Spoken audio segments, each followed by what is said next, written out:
Morning, Trainiacs. We have what Coach Jerry from Tower 26 would describe as a big training deposit today. Big swim, a little bit of a water run because my feet are still kind of tender from some of the running that I did on the weekend, but other big things. So after many years of having Roka as my chosen wetsuit, they were actually the first company to ever take a chance on me. We have partnered up with them and we are running the biggest giveaway I've ever done. So I'm gonna do this swim, I'm gonna do the water run, we're gonna save a bunch of time because I wanna tell you about that giveaway, and while we're at it, we're gonna analyze Josh Amberger, one of the best swimmers in triathlon, his swim stroke, because we got some good swim footage from him. Let's do it. Lots of good things today. Yeah.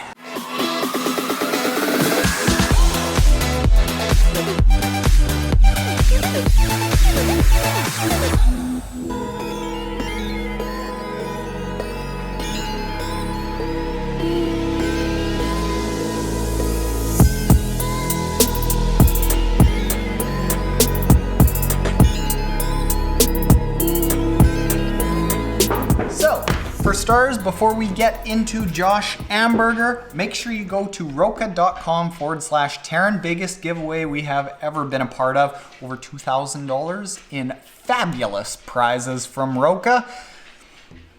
Go sign up. So, Josh Amberger, obviously amazing swimmer. Coming out first of the water in Kona a couple years running. And he's commonly pointed to by Brent, the guy that runs Effortless Swimming. I'll link to a couple of really good videos that Brent has done on Effortless Swimming here on YouTube on me. And he's helped me get mondo faster in the pool.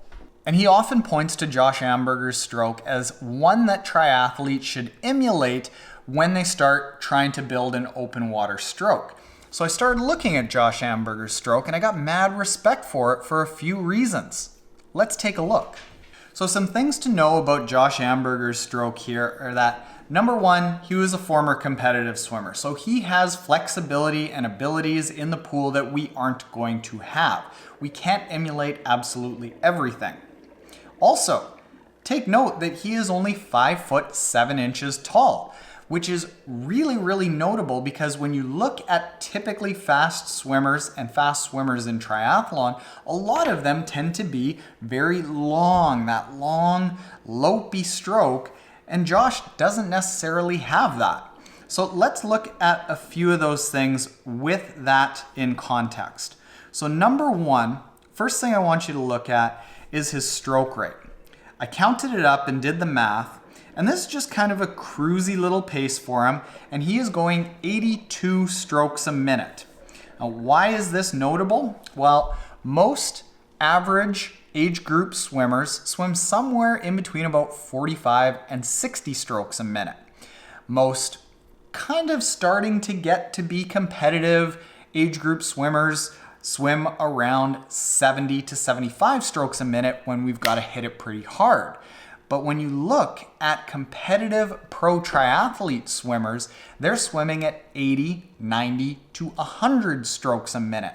Now, why is this? And they're not doing the long, pausey, just beautiful pool stroke?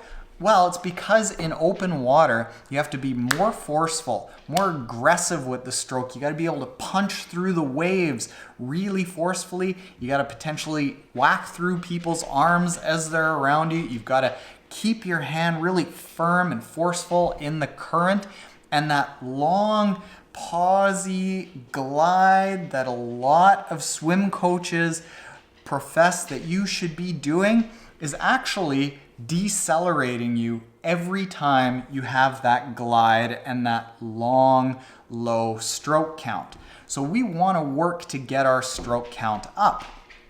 Josh Amberger, he's built it up to the point where at cruising pace, he's at 82 strokes a minute. Next thing we want to look at actually is this right here. Now, you can see that he's looking forward. Why I want to point this out is because I want to put it in context of he was an elite swimmer before. You saw that he looked up there at that one point. But even though he's an elite swimmer, he still, for the most part, has his eyes almost perfectly downward.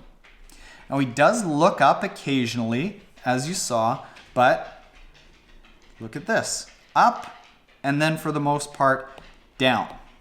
And why he's doing that is because he needs to keep some critical aspects of swim technique, basic swim technique in check.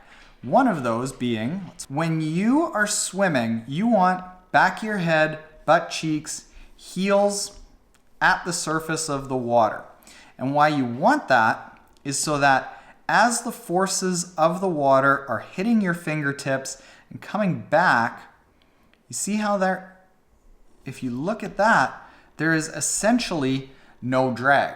If you are, in another case, looking up, you're looking forward, what's going to happen is if you aren't an elite swimmer like Josh here, your body and your head are like a seesaw. So you look up, your legs are going to go down. Not many of us have the ability to do both, look up and keep our legs up. It's hard on our lower back, and we just don't have the body tightness, the core stability to end up doing that. So even looking at Josh Amberger, who is a former elite swimmer, he spends good chunks of time looking at most not even 45 degrees out.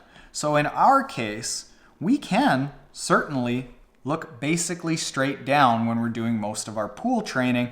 And then as we start getting closer to race season, incorporating a little bits of sighting so we get the best of both worlds. And the final thing that I want to show from this stroke is a good example of how you don't need to stress out about one of the sexiest terms out there that a lot of swimmers talk about and is looked at on Instagram pictures and videos like, oh, that's what I need to do, is early vertical forearm. And if you talk to Jerry Rodriguez from Tower 26, this is one of his biggest pet peeves.